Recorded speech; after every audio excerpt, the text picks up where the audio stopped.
What's different first between 1990s and now? And then we go to the first stereotype. See, before 1990s, what happened was that Indian economy wasn't liberalized. Okay, so if you read economics or legal history of India, you will see that foreigners couldn't invest in India. India did not have even current account convertibility. So foreigners could not come into India. There was a lot of permissions required. Indian businesses also needed to take licenses to operate. So starting a new business was very difficult. Of course, there was no internet, so the whole idea of technology startups hadn't arisen. Okay, so in that time, only litigation was a viable option. But what happened after that? From 1990s, the economy opened up, so foreign investment started to come in. Internal Indian licensing requirements were removed, so it was easier to start a business, okay, domestically. From 2000 and 2010 onwards, what happened was that technology, internet started penetrating vast vast tracts of the country, and globally it became a phenomenon. What that meant was that it became increasingly easier for a new business to be started without a lot of capital. Prior to this, a new business, maybe in the manufacturing sector or even in the services sector, would need a lot of capital. You would know, even a lawyer's office, if you take up a lawyer's office in a good place, in a good office location with your set it up internally well, put a library inside it, that itself will run you a bill of 10 to 15 lakhs.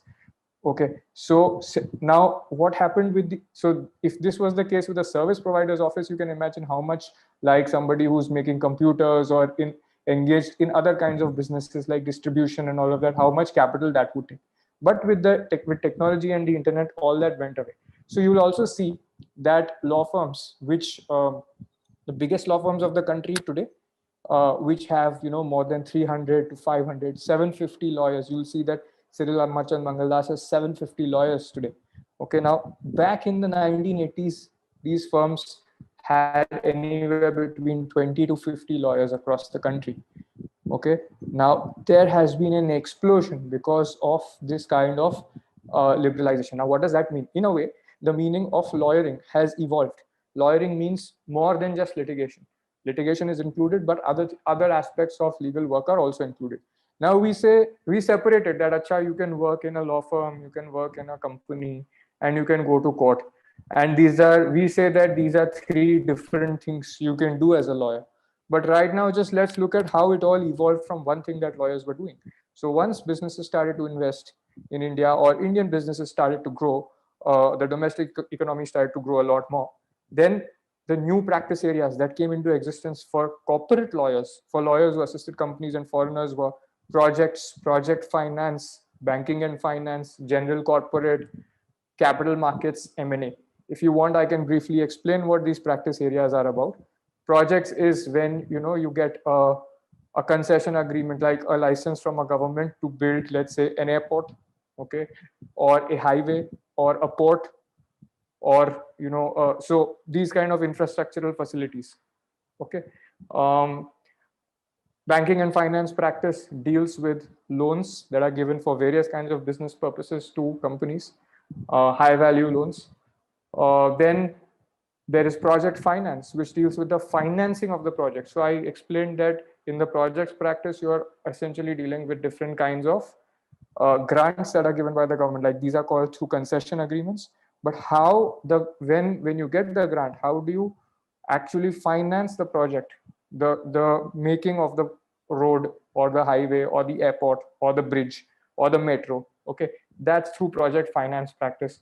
General corporate practice deals with various kinds of queries that arise from clients, which pertain to corporate law, not just Companies Act. Okay, corporate law, IP, technology, SEBI, RBI related regulations, FEMA related issues, lots of them.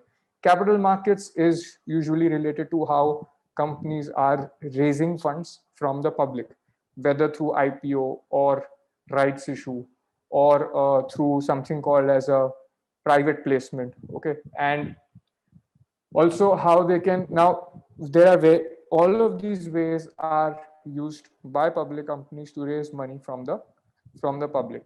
Okay, now a lot of regulations of SEBI get involved, and Company Act, of course, is involved in this process. Then there was a lot of M&A work that came into existence because there was acquisition of or investment into Indian companies, creation of subsidiaries by foreign companies into India, okay, setting up business presence in India. All these kinds of work came into existence. So this was the meat of the corporate practice from 1990s to about 2000 or 2010. From 2010 onwards, now new practice areas have started emerging. A reason for that is because the volume of regulation in the market has increased a lot more than it was earlier. And examples of the new practice areas are employment, technology, media laws, competition, white collar crime. There are many other areas also. Okay.